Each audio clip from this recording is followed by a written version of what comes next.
Assalamualaikum warahmatullahi wabarakatuh. Alhamdulillahirrabbilalamin. Wassalatu wassalamu ala asyrafil anbiya'i wal mursalin Sayyidina wa maulana Muhammad wa ala alihi wa sahbihi ajma'in. Amma ba'du. Segala puji bagi Allah subhanahu wa ta'ala yang telah mempertemukan kita dengan bulan Ramadan, bulan penuh ampunan dan keberkahan. Salawat serta salam kita curahkan kepada seluruh Nabi Muhammad SAW, kepada keluarga, sahabat, dan kita sebagai umatnya.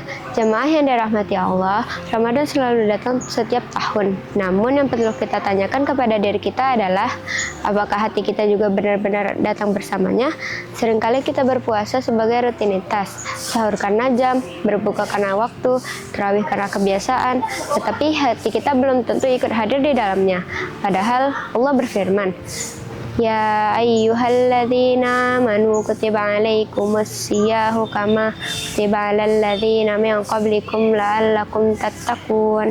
Yang artinya, wahai orang-orang yang beriman, diwajibkan atas kamu untuk berpuasa sebagaimana diwajibkan atas orang-orang sebelum kamu agar kamu bertakwa. Quran Surah Al-Baqarah ayat 183. Artinya, tujuan puasa bukan sekedar lapar, tetapi membentuk kesadaran dan kedekatan dengan Allah. Inilah yang disebut juga sebagai romantisasi Ramadan. Bukan romantis yang berlebihan, tetapi memaknai Ramadan dengan rasa dan kesadaran hati. Ada 3 langkah sederhana untuk meromantisasi Ramadan agar ibadah tidak hanya bergerak, tetapi juga menghidupkan jiwa. 1. Menemukan keindahan dalam berbuka dan bersahur.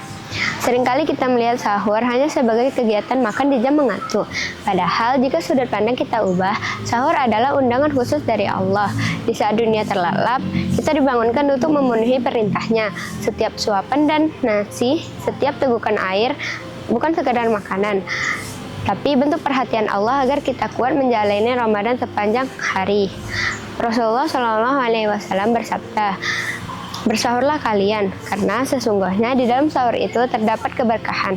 Hadis riwayat Bukhari dan Muslim.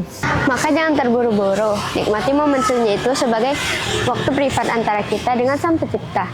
Dan disitulah kita belajar bahwa disiplin dalam ibadah bisa menjadi keindahan, bukan sekedar kewajiban. 2. Kesadaran di tengah rasa lelah dan lapar.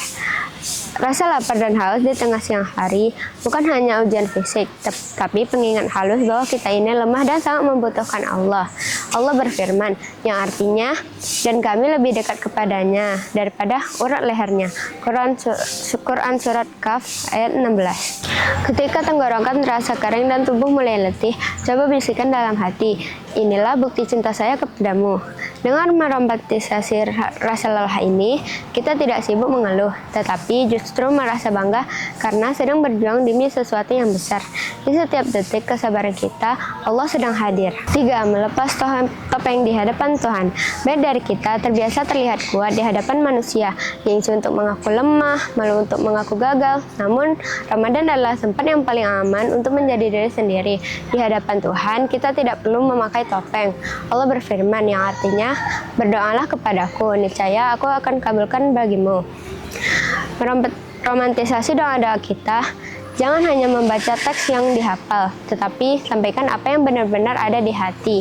Menangis dalam doa atau mengakui dosa dan kegagalan bukanlah kelemahan, melainkan kejujuran yang paling indah. Disitulah akan merasa kehadiran Allah yang menenangkan. Bukan sebagai Tuhan yang jauh, tetapi sebagai Tuhan yang dekat dan maha mengerti. Hadirin yang dirahmati Allah, Ramadan akan terus berjalan dan waktu tidak akan menunggu kita. Pilihan ada di tangan kita. Apakah Ramadan tahun ini hanya menjadi rutinitas yang terlewat begitu saja, atau kita jadikan perjalanan yang penuh makna? Mari kita mulai meromantisasi Ramadan setiap detiknya. Rasakan kehadiran Allah bukan hanya saat ketika kita di atas sejadah, tetapi juga saat bekerja, saat kita menahan amarah di jalan, hingga saat kita berbagi senyum dengan sesama. Sebab ketika kita berhasil menemukan keindahan di Tuhan dalam hal-hal kecil, ibadah tidak lagi terasa sebagai beban, melainkan kebutuhan yang menenangkan jiwa. Semoga Ramadan ini tidak hanya meninggalkan rasa lapar, tetapi meninggalkan bekas di hati. Tidak hanya menghabiskan hari, tetapi menghidupkan iman. Wassalamualaikum warahmatullahi wabarakatuh.